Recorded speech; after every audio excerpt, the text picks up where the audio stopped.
அனைவருக்கும் வணக்கம். பத்ரகாளி மந்திரம் யூடியூப் சேனல் சார்பாக நம்ம இன்றைக்கு பதிவில் என்ன பார்க்க போகிறோம் அப்படின்னா, காளியம்மனோட ஒரு அருளை தரக்கூடிய ஒரு மந்திரத்தை பற்றி தான் நம்ம இந்த பதிவில் நம்ம பார்க்க போகிறோம். இந்த காளியம்மனோட மந்திரம் நம்ம தொடர்ச்சியாக நம்ம சொல்லி வரதால் நமக்கு கிடைக்கக்கூடிய நன்மைகள் என்ன அப்படின்னா, காளியம்மனோட பரிபூர்ண அருள் நமக்கு கிடைக்கும். அதே போல் நமக்கு எதிரி தொல்லைகள் இருக்காது, செல்வம் பெருகும், தடைகள் விலகும். நமக்கு எதுலேயும் தோல்விகள் இருந்தாலும் அந்த தோல்விகளை மாற்றி நமக்கு வெற்றியாக்கக்கூடிய ஒரு மந்திரம் தான் இது.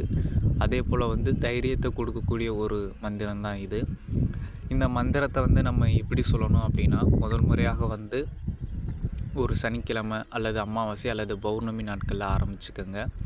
வீட்டில் ஒரு சாந்த ஸ்வரூபமான ஒரு அம்மனோட ஒரு ஃபோட்டோ வச்சுட்டு, அதுக்கு புஷ்பத்தால் அலங்காரம் செய்துட்டு, அதுக்கு முன்னாடி ஒரு நெய் தீபம் ஒன்று ஏற்றி வச்சுட்டு, உங்களால் முடிந்த ஏதேனும் ஒரு படையல்கள் அது எதுவாக இருந்தாலும் சரி, அதை மட்டும் வச்சுட்டு முதல் நாள் மட்டும் வச்சுட்டு மன ஊர்நிலையோட இந்த மந்திரம் நீங்கள் எப்போ சொல்கிறீங்கன்னா ஒரு மாலை ஒரு 6 மணிக்கு மேலே நீங்கள் சொல்லிட்டு வாங்க.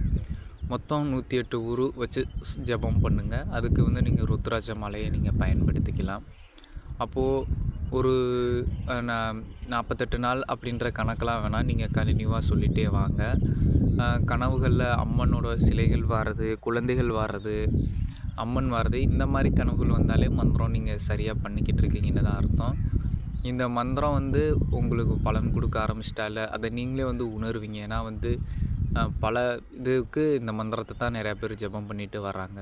அப்போது இந்த மந்திரம் ஓம் க்ளீம் காளிகாயை நமக, இதான் அந்த மந்திரம். இந்த மந்திரத்தோட அர்த்தம் என்னென்னா, ஓம்ன்றது பிரணவ மந்திரம், க்ளீம்ன்றது காளியையும் லக்ஷ்மியையும் குறிக்கக்கூடிய ஒரு மந்திரம். அப்போது செல்வமும் நமக்கு வரும், காளியோட பரிபூர்ண அருளும் கிடைக்கும். அப்போது காளிகாயன்றது நம்ம காளியம்மனை நம்ம வழிபடுறதுக்கான அர்த்தம். நமகன்றது நமக்கு கிடைக்கட்டும், அதாவது அந்த காளி தேவியை நான் வணங்குறேன்றதுக்கு உண்டான அர்த்தம் தான் இது.